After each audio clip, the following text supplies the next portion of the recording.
I want to unpick systemic discrimination against people with cognitive differences. The DSM, it's often referred to as the psychiatrist's Bible. The DSM is a diagnostic statistical manual of mental health.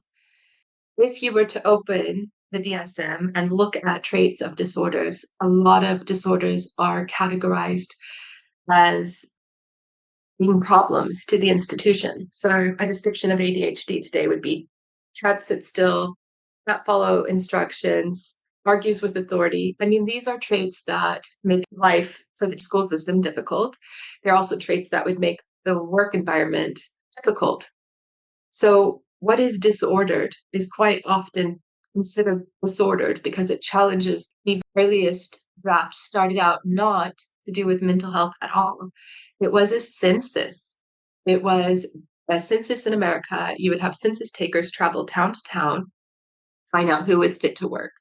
There were two categories, only two. Like today, in the DSM, there's hundreds, but back then, when it first started, there were two because it was a census about work, nothing else. Fit to work, idiocy. Those were the two categories. You went in one or the other. So this really shows that the whole reason for this book was to find out who could sit still and be in work. We were having the Industrial Revolution. School was becoming compulsory. We were having world wars. We needed good soldiers, people who could take orders, people who could sit still. And people who didn't do these things were often seen as being a problem. They were a problem to the industry. I feel like at this point, I should mention racial minorities were almost always immediately put into idiocy, that tick box. They were not fit to work. And women weren't even factored in. And science and psychology has long supported arguments that racial minorities were less intelligent. Women were hysterical. And for the longest time, it was like we couldn't conceptualize politics, so we shouldn't be allowed to vote. It was science. It was known that we were inferior. The earliest descriptor of ADHD, which is attention deficit hyperactivity disorder, the earliest description was moral deficit disorder. So already there's an implication, and that was treated by a doctor. So there's a medical implication, a message to the general public that this is a moral deficit. Homosexuality was in the DSM until the 1980s, in the same category as pedophilia. Over COVID, in our country, in the UK, people who had autism, an autism diagnosis, which would be listed on their medical records, were automatically given resuscitate orders. I wonder if we had COVID in the 1980s, would we not have resuscitated homosexuals? That was 2021. One of the things that people often do is they tell themselves, this is all stuff that happened a long time ago. It goes on today. I have blind spots. I have ignorance. And we do take cultural messages from the people around us, and we do listen to the government. And I've long thought of autism as a disorder and have internalized depression about what I can and can't do, and that it's an illness. In the past few years in my life, that's shifted a lot. But it's part of, it's been part of my journey. Often discrimination is coming at the hands of people who have really good intentions, and they don't even understand the ways in which their behaviors might be hurting people.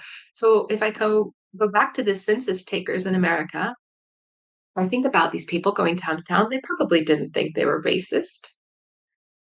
I mean, especially if you've got science, doctors, journal articles making the loud point that people of color just aren't as intellectually capable.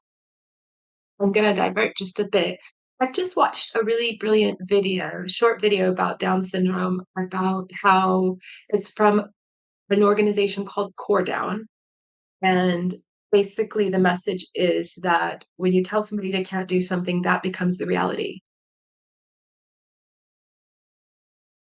Hey bartender, you assume that I cannot drink a margarita. So you don't serve me a margarita? So I don't drink a margarita.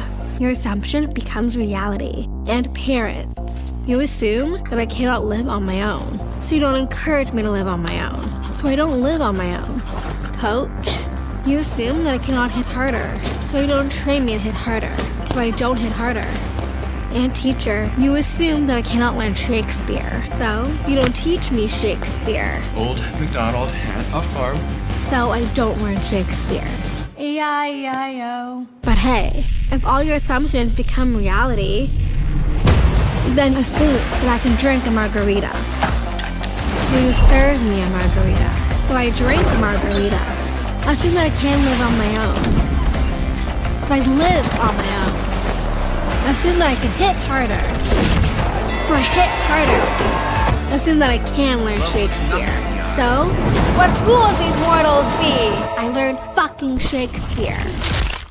You assume I can't swear, right? Assume that I can do that job. That I can go to parties. That I can have sex. That I can be on stage. Assume that I can. So maybe I will.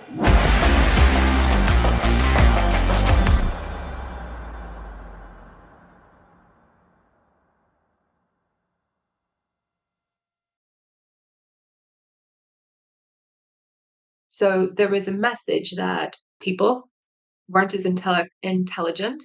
They weren't allowed to go to school. They weren't educated. They weren't taught to read.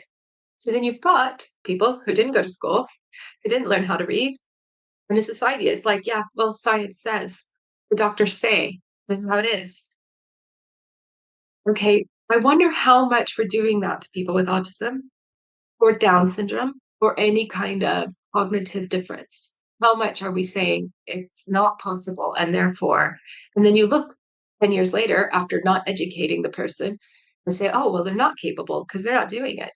If you spend 20 years telling somebody they can't live independently and then they don't go live independently because that's what they've been told, that's what they believe, they've never been given the opportunity, then yeah, it looks like they're not capable because you've not raised them to be capable.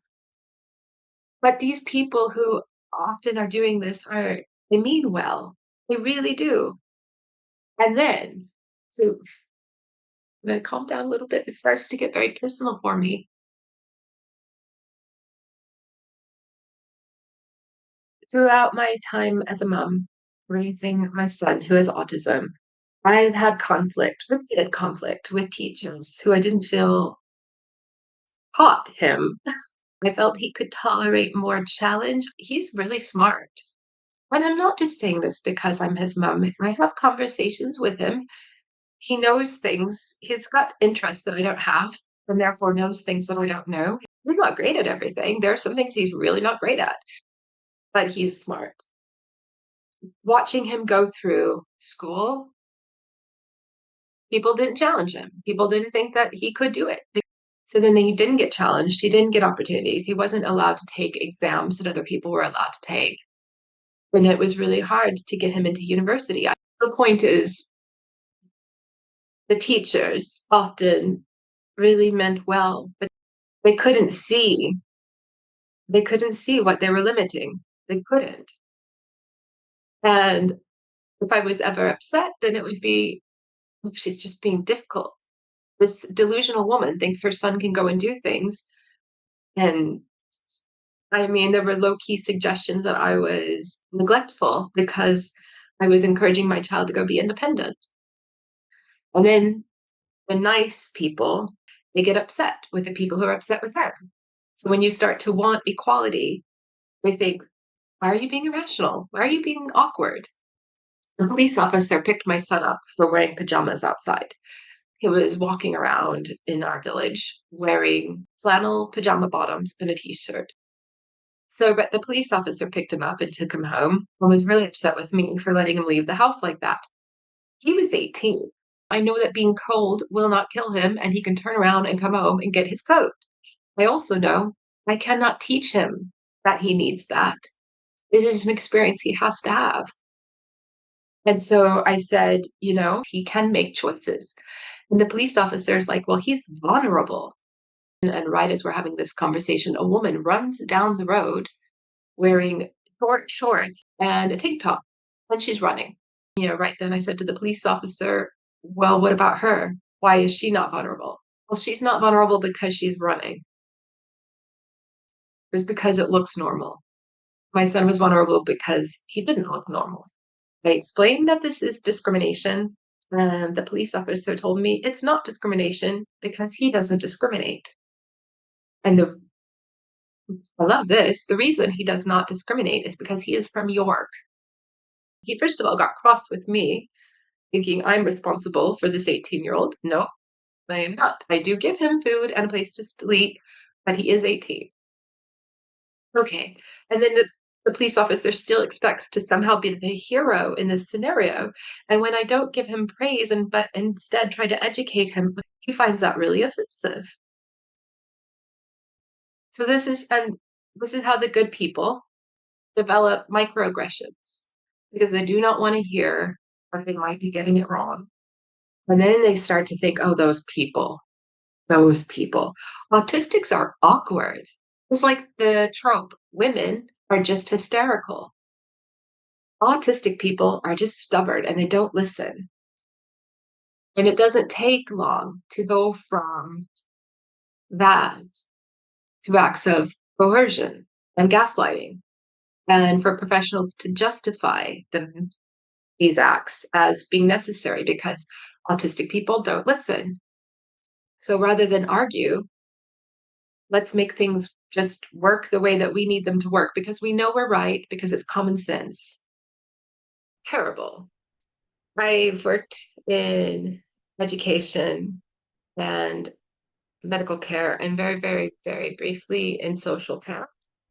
And occasionally I'll meet professionals who have a very curt nature, and it's intentional. They want to give the message to service users not to take advantage, not to ask for too much. Actually, in HR environments, that's a clear strategy. If somebody asks for adjustments, the policy might be to say no right away. Make sure that you always negotiate down a bit, even if just to send the message, it's not that easy. Even if that's the only thing you're trying to accomplish, it's not that the adjustments they asked for are too difficult, but it's really important that we're constantly sending the message, it's not that easy. This is a sort of low-level gaslighting in a way, saying, oh, we can't do that, when in fact you can do something. There might be a policy of we automatically say no. There might be an attitude of just communicating through tone of voice or way of being. If you've got the message, this group of people over here are difficult, then it feels almost justifiable to come at it from that angle. So we talked about how bias can develop even amongst people who have the best of intentions. And then if you do start to feel like this group over here, they get stuck on things, they're being unreasonable. They may be asking for equality, but it doesn't come across as they're asking for equality. It comes across as they're being ridiculous, and you need to not let them get away with things. There's this sort of discourse going on. People who ask for this are really seeking to take advantage. And then that means it gives the person who thinks that more permission to just reject it completely. How does this look within the special education needs community? So as a parent, if you write to school and say, my child is struggling with this thing right here, can we make adjustments? The principal, headmaster, head of school writes to the parent and says, no, we're legally not allowed to do blah, blah, blah. When in fact they are. People might deliberately misinterpret the law so that they can deny requests. This is institutional gaslighting. Person doing it probably doesn't see it like that. Or maybe they do recognize that it is dishonest, but then they're thinking, but what choice do I have? If I give them an inch, they're going to take a mile. Another coercive act is to encourage the person to think that their perspective or their request is irrational. This can easily be done unconsciously. Somebody expresses their feelings. I use the example of the police officer who I found to be discriminating against my son. And when I said, this is discrimination, he didn't take a second and consider, was that possibly true? He just looked at me like, you're you're ridiculous. And he's encouraging me to see how ridiculous I'm being. You ask for things at school, you ask for things at work. And then the person in charge is like, you're asking for quite a lot. So there's this encouragement of recognizing that your judgment is wrong, inappropriate, or too much, feeling ashamed, feeling like a burden. That is another act of coercion. So we've got gaslighting, which is basically misleading with information. We've got applied shame, which is encouraging the individual to feel self-conscious about what they want or their perspective. I'm very interested in the distinction between disinformation and misinformation. So disinformation is the intentional reframing, intentional misleading. So it's basically lies. Misinformation is unintentional. So misinformation might be the incident report about your child that doesn't record the bigger context. So they just say, Sam threw a tablet across the room. They don't say that before Sam threw a tablet across the room, the person sitting next to him was like punching him a bunch of times. You know, they don't give the context. They just say this random crazy behavior just happened. So that's written as an incident report, goes into the school file, doesn't get changed. And there's going to be a lot, if you have a special needs child, there will be a lot of little things like that. And if you are a parent of a special needs child, there will be a lot of little things like that written about you. This is what systemic discrimination looks like. There will be a lot of half-truths within the paperwork. And initially, much of these half-truths would not have been created with this grand desire to overpower. It'll be just professional who's tired, didn't have time to write it all up. They're thinking, we need to run the school day. I'm just going to do what I have to do to keep things going. I'll tell mom this is a legal requirement because I don't have time to argue and I'm not going to make the adjustment. And then you've got all this, and then mom's getting upset. So she brings in bad mood to school. School are like, oh, mom's one of those moms.